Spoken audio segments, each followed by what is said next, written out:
Muito bem, nós vamos tratar desse tema, imaginação e memória, como fazer essas duas potências aliadas para o nosso desenvolvimento pessoal, espiritual, existencial. Já digo a vocês que, na verdade, esse tema, ele demandaria N aulas. Então, aqui é mais até uma apresentação, uma conversa, para a gente perceber como que a nossa vida pode ganhar em melhoria, em conhecimento próprio, em desenvolvimento, de trabalhar com essas duas perspectivas, esses dois elementos, a imaginação e a memória. Então, eu vou começar com uma pergunta retórica, para nos orientar à reflexão. Por que às vezes, eu vou revolver erros do passado?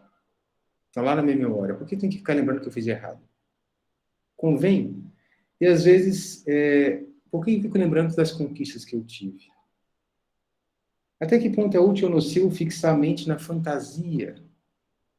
Tipo, a música leva a gente para a fantasia, a música, muitas vezes. Aquilo é bom ou é ruim? Qual que é a ideia, né? Como avaliar o espontâneo que salta na imaginação ou que se projeta em pacotes incompletos nas lembranças? Porque também é que é curioso, a nossa própria memória, muitas vezes, ela nunca é fidedigna. Ela é misturada com a fantasia também, com a imaginação. Basta pensar uma criança, né? A criança, eu lembro algo da minha infância. Como é que você lembra? Você lembra com fragmento. Você vai completar, portanto, com fantasia. E você não tem acesso aos dados completos. Você tinha só um ângulo de visão de uma experiência concreta que você teve. Então, como é que você vai ter uma análise plena de uma situação concreta? Você não tem. Então, a própria memória, quando ela vai evocar certas coisas, né, da nossa vida, ela não é fidedigna. Ela não é exatamente um retrato da realidade. Então, a memória e a fantasia se misturam com muita frequência. Isso pode, às vezes, nos facilitar a vida ou nos piorar a vida, prejudicar, criar obstáculos. Então, por exemplo, eu vou citar uma frase aqui, a gente vai pensar numa frase que a pessoa poderia dizer, qualquer um de nós poderia dizer isso daqui, vamos olhar para a situação que está descrita. E a gente vai, então, olhando e refletindo, imaginação e memória. Porque imaginação e memória, no fundo, são duas instâncias do nosso ser de arquivamento de imagens e de lembranças. E, às vezes, as coisas se misturam. Tem imagens que eu guardo, que são lembranças, tem lembranças que são imagens, tem lembranças que tem essa mistura da fantasia com a realidade, ou pelo menos é incompleta, né? E tem imagens que vêm da memória também, né? Ou imaginações nossas que criam monstros, criaturas, situações que puxam da nossa memória. Então, são dois arquivos que estão o tempo inteiro interagindo. São duas interfaces do nosso ser que vão servir à inteligência, à vontade e à nossa afetividade, os sentimentos. Então, nesse caso aqui, as lembranças daquele dia me geravam raiva. E quanto mais eram projetadas na memória, mais raiva me davam. E mais me irritava. Cada um que está assistindo aqui essa exposição agora, né, presencialmente ou online, se evocar uma situação concreta que ele deixou com raiva no passado, é capaz de dar raiva de novo. Meu amigo, e essa raiva de hoje, de onde ela vem? Ela é artificial. Porque o fato não existe mais. Ou se é um juízo sobre uma pessoa que no passado foi um crápula, fez algo errado, essa pessoa hoje já é até um santo, já mudou. E você evoca da memória aquela pessoa naquele momento, tem raiva dela hoje, e fica, às vezes, desejando mal para ela hoje. E aquela que a tua memória projetou, você projetou passado, não existe mais.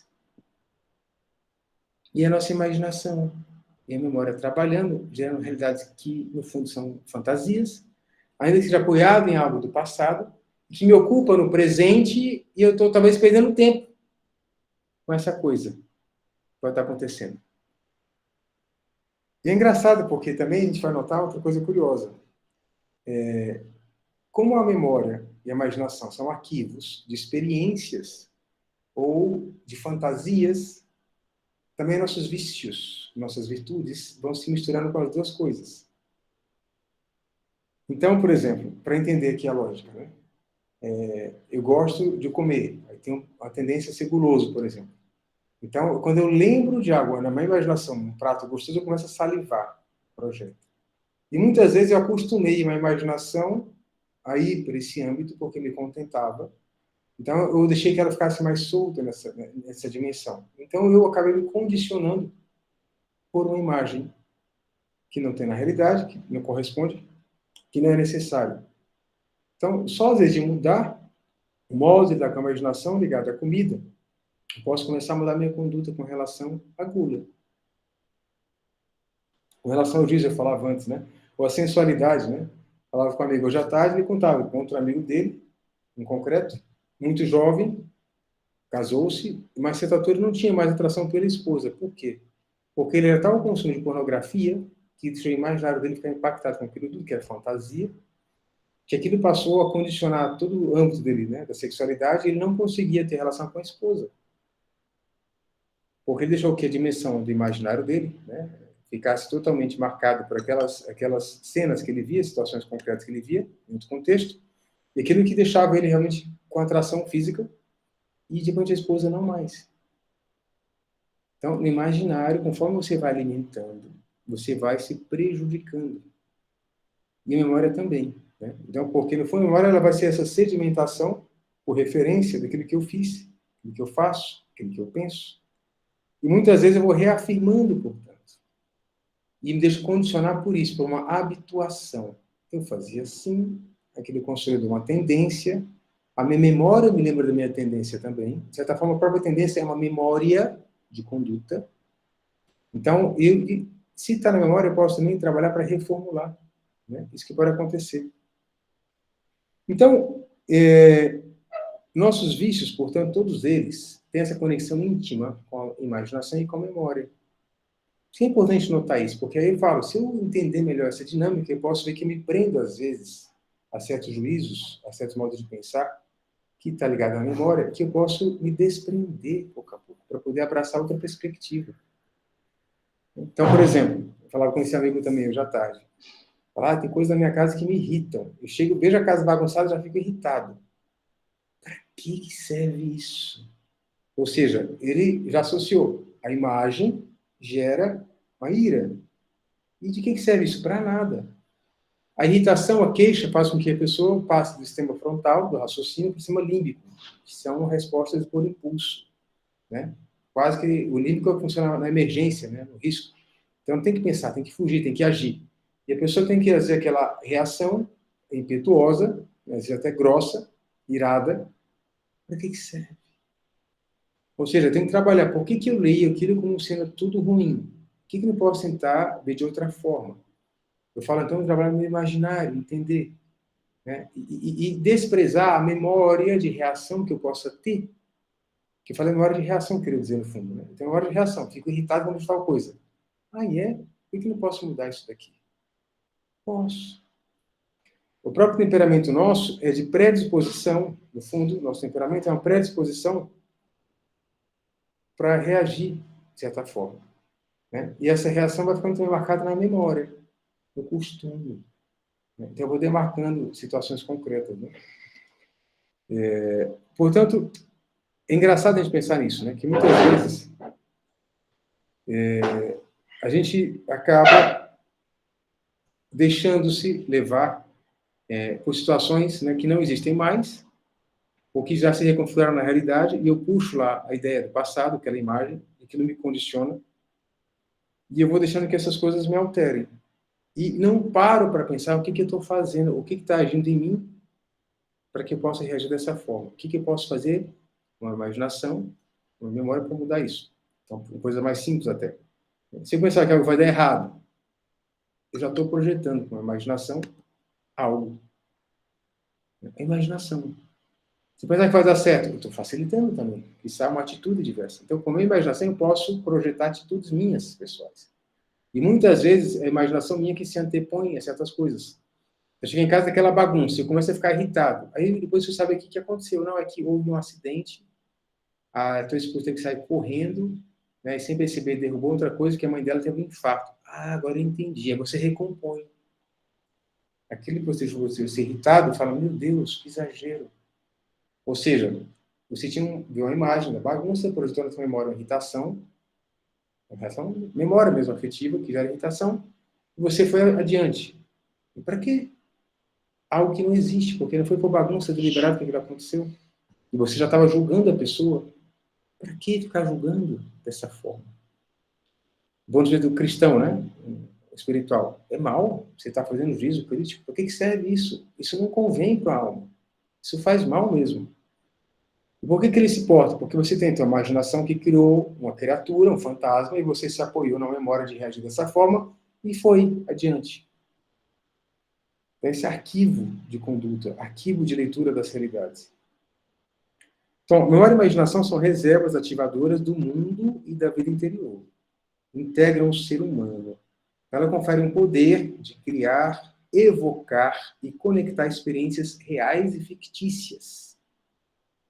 Inclusive, associar umas com as outras. Está me perseguindo. Estudante, professor fez de propósito, está me perseguindo. Meu Deus, quando você vira professor, você fala que ridículo. Mas está convicto. Foi isso. E reduziu a realidade àquilo. Será? Pois bem, por essa conexão daquilo que é real, aquilo que é fictício, que a gente pode fazer com a memória e a imaginação, né, isso pode servir, né, para elucidar, tornar mais claro, ou elidir, ou encobrir, ou acobertar os acontecimentos conforme a realidade. Então, também a imaginação e a memória ela pode temperar com cores, sabores e molduras diversas vários momentos da nossa vida. Situações passadas, presentes e futuras. Na memória e imaginação, as coisas podem se misturar no caldo. E assim tudo isso vai interferir no nosso modo de ser, de pensar. E eu dizia, né, Gabriel, e isso tem a ver com temperamentos? Também tem. Então, o temperamento melancólico, por exemplo. A pessoa tem uma tendência a concentrar a imaginação no que ela tem diante dela. Coisa boa. Então, uma pessoa sanguínea, que tem mais interação com tudo que está ao redor dela, ela fixa a imaginação, talvez seja mais difícil, porque ela fica sempre uma coisa para outra, tudo aí excita a imaginação dela. Então, ela tem que saber como que ela vai educar, se ela quer realmente ter uma imaginação mais concentrada para certas tarefas, o que ela deve fazer também, para desenvolver-se. Então, a nossa vida vai trazendo isso, né? Então, por exemplo, contar agora outra historinha, a gente vai pensando. Vou dizer a vocês, né? A gente está mostrando um pouquinho da incidência da memória e imaginação no nosso modo de ser e de pensar. E se a gente entender hoje que vale a pena perceber que a imaginação e a memória estão o tempo inteiro na fronteira, intermediando todas as minhas atitudes, modo de pensar e de avaliar, eu posso entender que é trabalhando também aí que eu consigo buscar um aperfeiçoamento e tirar várias travas do meu desenvolvimento pessoal. Tá? Também acaba acontecendo. Então, por exemplo, uma coisa simples aqui. Imagine a memória de um cidadão um dia, né, evocando com a esposa dele, os dois de idade. Aí ele fala, eu me lembro como se fosse hoje. Nosso primeiro encontro, né, meu bem? Na casa da tia Lígia. Não, meu amor, diz a esposa. Tia Lígia já tinha morrido quando a gente se conheceu. Foi na casa da tia Laura. Ou seja, ele puxou da memória, misturou com fantasia, dados equivocados e projetou uma ideia. E não é assim. A gente faz várias vezes isso. Como eu falava antes, né? Fez de propósito, só para me prejudicar. Você sabe disso. Em que medida esse pensamento te serve, te ajuda? Então, dentro delas também, a memória e a imaginação, os tempos podem se misturar. O passado pode virar presente e falar, voltei a sentir a raiva de novo, que eu lembrei daquilo. Como se fosse hoje. O que eu quero lembrar disso? Então, certas lembranças, por que deixar elas tomarem espaço na minha mente e ocupar o meu presente? Para quê? Então, só às vezes a gente está percebendo isso, posso notar que muitas vezes, quando vem algo, eu tenho que desviar isso, não me interessa. Imaginação, idem. Por que eu deixo? Ocupo ela com outra coisa. E eles podem ficar no estado de depressão, um estado chateado, porque eu deixo a memória ficar em algo ruim e coloco a imaginação a serviço disso. A intensifico na sofrência. Para quê? E o vitimismo, realmente, eu sofri, ninguém me ama, ninguém me quer. Que? Imaginação e memória totalmente fora, não convém, não interessa. Entenda que você faz isso várias vezes, com vários juízos que você emite. Porque deixa a tua memória se prender o que não convém, e a imaginação igualmente. E ao mesmo tempo, você, ao ficar com essas ideias como se elas fossem realmente o que importa, você não vai para aquilo que realmente interessa, e que seria oportuno para o teu desenvolvimento. Então, as pessoas, às vezes, se deixam arrastar por coisas da imaginação, quando elas poderiam trabalhar isso. E muito do desenvolvimento pessoal e também do travamento pessoal decorre disso. Ela julga que a memória dela é fidedigna, ou que é tão valiosa. Meu amigo, a memória não é tudo isso. Porque, normalmente, você não consegue reter todos os dados com completude, você não tem a visão perfeita da realidade. Então, dê menos, digamos assim, valor, né, para esse tipo de memória quando não te fazem bem. Valorize que são boas. A pessoa, né, tá bem, vai me pagar essa traição, deixa estar, vai vir. Quem com ferro fere vai ser ferido. E a pessoa com essa postura, ele tem uma imaginação dela, trabalha para isso. Para que serve isso? Vai levar ela para onde? Né? E a pessoa ainda acha que não, é isso mesmo, isso me faz bem, eu tenho que me vingar. Que é imaginação e memória que vai levar a pessoa. Bom, tem outro trecho que eu vou comentar aqui, uma frase, uma situação concreta, né? Por exemplo, para entender, né? Mas a experiência de vida também faz a pessoa rever na memória dela os juízos que ficaram no passado. Isso também é bom te entender. Com a memória, portanto, vai ser um arquivo de alguma experiência que você teve, nessa própria experiência sua. Primeiro que você não tem a visão completa do que aconteceu. Ela se mistura. E junto com essa visão que você teve do passado, que você guarda da tua vida passada, você traz juízos presentes até. Você está reformulando as coisas também.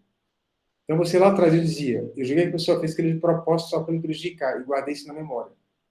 E um dia você falou que não foi nada disso. Outra hora que eu coloquei uma outra ideia, né? Que é o seguinte, a pessoa que falou o seguinte, ela diz o seguinte, né? Ela teve uma experiência aqui. Ela fala o seguinte, poxa vida, imagina a seguinte situação, uma mulher, ela tinha uma visão do pessoal de Harley Davidson, os motoqueiros, que são um povo babaca, um povo que não está nem aí com os outros, né? Os ricaços, os burguesinhos, ficam por aí, né? Desfilando como se fossem tais.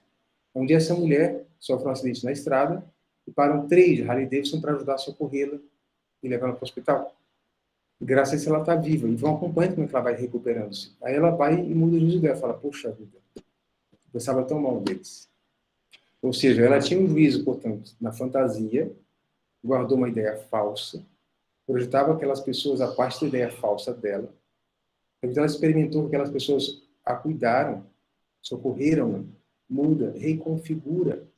Portanto, a realidade vai gerar pela outra experiência. Então, na nossa vida, muitas vezes é assim. Então, e, ao mesmo tempo, a imaginação formula para a gente, né, pelo imaginário, situações que, eu não consigo de jeito nenhum fazer isso aqui. Não consigo emagrecer, não. Eu não consigo ficar sem comer tal coisa. Não dá. Por que não dá? Porque na minha memória de hábito está fixada naquilo. E a imaginação, portanto, projeta, às vezes, a partir desse hábito de memória, não consigo mudar. E não é verdade. Então, ou seja, a imaginação e a memória, portanto, o tempo inteiro, em todas as nossas atitudes, elas estão presentes.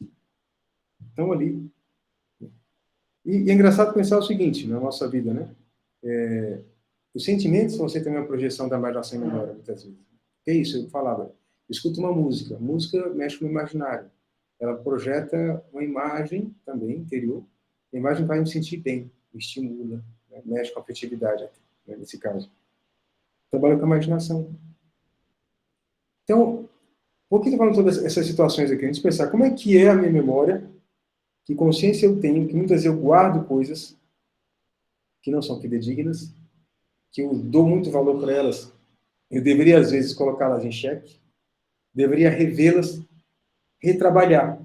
Porque muitas vezes são essas memórias falsas, ou insuficientes, ou inconvenientes, que me retêm de uma forma que não me faz mudar o meu jeitão. Há um ponto em caminho, São José Maria fala, não digas, eu sou assim. São coisas do meu caráter. São coisas da tua falta de caráter. Então, muitas vezes, essas ideias falsas, até da memória, me fortalecem em certas atitudes que não são adequadas para o desenvolvimento. E eu tento legitimar e justificar minha conduta. Não, trato mal porque ele me fez isso aqui. Tal pessoa. Né? Pensa a ideia, né, do perdão, né? Eles falam, preciso perdoar até 70 vezes 7, perdoar sempre. Para eu perdoar sempre, eu tenho que trabalhar, meu amigo, memória e imaginação. Até para me sair daquela situação de vitimismo. Não, eu sou a vítima, aquela pessoa. Não, veja, meu amigo, a vítima é Jesus Cristo. Lembre-se disso, usa a memória coisas que vão te levar para o lado do bem, para crescer. Né? Então, a ideia da fossa, da sofrência, é um vitimismo que você pode entrar, não faz bem. É uma condição do eu. Então, ela põe toda a imagem dela, a memória ao redor, não, eu fui traído, eu sou vítima, isso aqui e tal. Vai te levar onde isso? No autocentrismo, que não serve para nada. E sim, várias coisas. Me magoou, me machucou. Meu Deus! Meu amigo, ocupa-se de outras coisas que fazem você crescer. Ficar estacionado, esse tipo de rancor, que a imaginação agora também acaba reforçando, serve para quê? Então, nota que a gente pode trabalhar, pô, na dimensão afetiva, a dimensão do temperamento, a dimensão dos vícios e das virtudes, trabalhando, percebendo a incidência na minha vida, da minha memória, da minha imaginação, para tudo que eu faço, tudo que eu penso, tudo que eu digo. E é por isso que eu vou notar que muitas vezes, né, eu posso sair de um estado de tristeza, exatamente sabendo projetar outras imagens e puxando da memória outras coisas melhores. E reconfigurando também as coisas passadas. Eu dizia antes, o exemplo do Harley Davidson, a mulher que foi socorrida por três motoqueiros, e ela jogava para os babacas. Então, aquilo reformulou toda a memória que ela fazia, pelo juízo que ela emitia sobre eles. Nós temos aqui uma projeção na nossa cabeça de juízo escrito o tempo inteiro. O juízo é sempre trabalhando com imaginação e memória, imaginação e memória, imaginação e memória. Uma experiência sedimentada na memória. A experiência está mal vivida, mal observada a realidade, você guarda a memória deformada, distorcida. Cristo na cruz. Pai, perdoa-lhes e não sabem o que fazem. Será que Cristo está mentindo? Eles não sabem o que fazem, perdoa-lhes. É curioso, né? A gente tem tanta convicção que você fez de propósito, só para me ferrar, me prejudicar. Eu não perdoo. Aí você fala, peraí, será que não tem algo da realidade que eu possa estar escapando da minha análise? E que talvez eu possa reconfigurar esse juízo? Que eu possa pensar de outra forma? Dar uma nova chance eventual? Entender? Eu comentava em outra ocasião, porque a gente fala, perdoar as nossas ofensas como nós perdoamos quem nos tem ofendido. Eu tenho necessidade de reconfigurar para poder perdoar. Se eu não reconfigurar modo de pensar, portanto, a própria memória sobre aquela pessoa, o que eu vou gerar de lembrança para arquivar dados sobre ela na minha cabeça, se eu não reformular os dados que eu guardo e ficar só com rancor, você está dizendo, Deus, eu não preciso que você me perdoe também, não. Porque a frase é, perdoai-nos, como nós perdoamos. Se eu não perdoo, não me perdoe. E para perdoar, o perdão é um ato de deliberação. Então não é uma ficção. Para que isso aconteça, tenho que reavaliar fatos, recompor memória, trabalhar imaginário e encontrar outros elementos de conexão que possam me levar a perdoar. Exatamente assim. Né? E como eu falava antes dos vícios, né? Então eu tenho o vício da gula, começa a pensar, parece que sim, aquilo eu não consigo. E já às vezes, deixei, tal foi a minha vinculação. Esse hábito, eu penso que se não fizer diferente, não vai dar certo, eu vou ser infeliz. Então, toda crença limitante, que fala muito no coaching, deriva exatamente da fixação na memória falsa, uma crença limitante. Tem que desmontar aquilo que paralisa uma atitude mais virtuosa. Aqui, outra ideia. Imagina uma pessoa que está magoada com a outra. Fala o seguinte, ele fez de propósito. Está num processo de retaliação contra mim. Quer me fazer sofrer, como que por vingança. Por algo que eu fiz, ou que ele julga que eu fiz. O pior é que ele se aproveita de uma posição desde a qual deveria ser o mais acolhedor para me fazer sofrer. E ele que, pela função ou dever de ofício, deveria ser o mais compreensivo e que tem acesso à minha intimidade. Ficou bravo, sem motivo, por soberba dele, e agora quer me dar o troco de algo que não lhe devia. E assim fica alimentando essa desconfiança com relação a mim. Ele não tinha direito de fazer isso. Tá, então a pessoa está chateada. Se eu fosse pensar nessa atitude, que imagem ela tem do outro? Que juízo ela formulou do outro? Na memória dela, o que o outro fez para ela?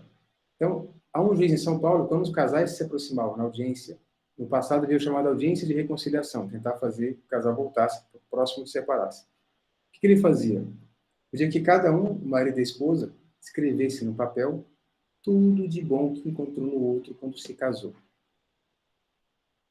Desse exercício, ele pedia, façam, o juiz mandava fazer. Tem 20 minutos para fazer isso, escrevam. Que virtudes que o outro tem. Isso, às vezes, realmente interrompia um processo de separação. Pela irritação, a pessoa se fixa só na memória aquilo que é ruim do outro. Esquece tudo que é bom. Esse exercício, para e pensa no bem do outro. Essa pessoa que você fala que só te faz o mal, meu amigo, quantas coisas de bem ela já fez para você? Lembre-se. Busca do que interessa.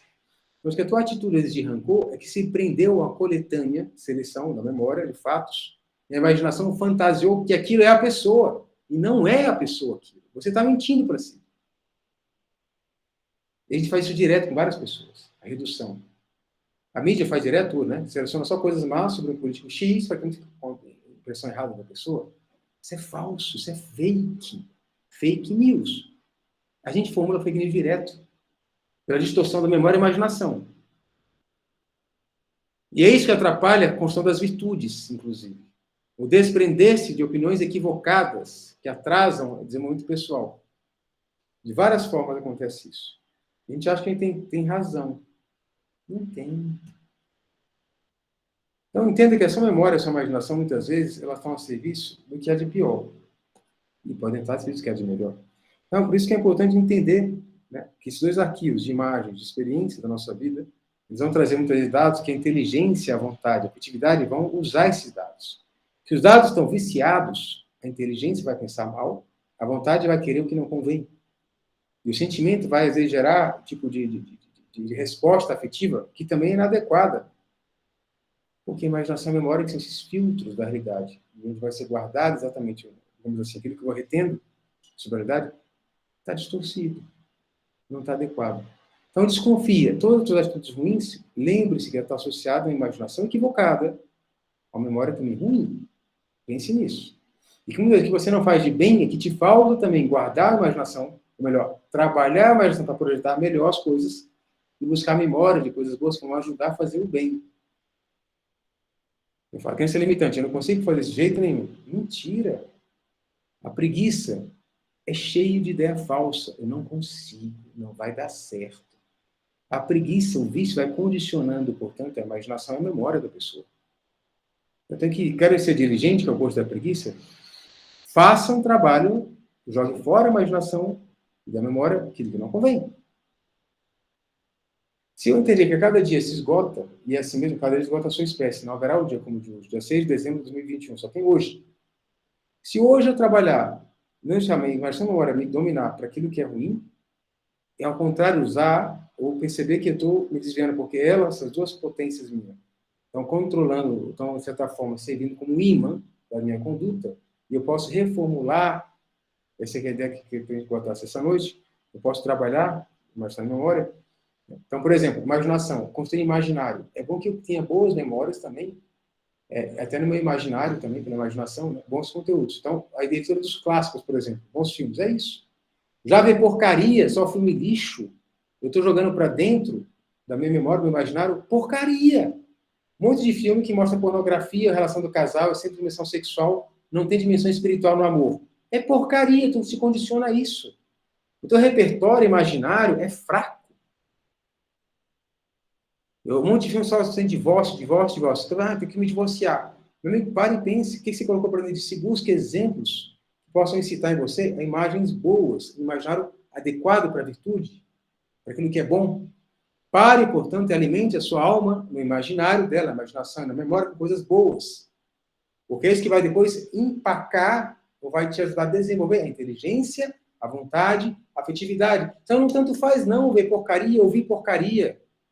Porque as porcarias vão entrando e vão compondo, com a tua memória, na tua imaginação, imagens e dados, que depois, na hora H, você vai puxar e vai gerar coisas ruins. Simples assim. Então, a cultura neopagã, a cultura que está toda viciada, com ideias equivocadas, se você não percebe isso, você vai jogando para dentro de si aquela porcaria e vai normalizando, habituando-se àquilo. Então, você deve ter no teu cache de memória, no teu cache de imaginação, um monte de porcaria. Você nem percebeu. Tem que depurar isso. Como é que eu depuro? Alimentando com outras coisas. E percebendo, né, que muitas vezes exatamente a gente se deixa levar por essas porcarias, para julgar, para relacionar-se com os outros. Eu tenho que mudar isso. Então, eu dizia, na verdade, esse conteúdo desse tema é para um curso inteiro. Tem que vários textos, né? A ideia é a gente pensar um pouquinho que, no fundo, eu preciso transformar a imaginação e a memória em aliados. Né? Por isso que também alimentar a imaginação e a memória com coisas boas, perspectivas. Né? para alimentar pela literatura, pela relação com outras pessoas, escutar gente que tem ideias boas, vamos nos ajudando também, nos fortalecendo. Porque só ouvir gente que pensa mal, né? O só tem porcaria não vai dar certo. Né? Certo? Então, isso. Então, nós vamos aqui, chegando aqui a essa conclusão, ficou essa introdução, né? A gente depois volta, né? A gente vai voltar a esse tema em outro momento, com mais conteúdo, tá bom? Aí hoje a gente para por aqui, porque realmente demanda aqui, né? Demanda muito mais do que isso, tá? Era só uma breve introdução.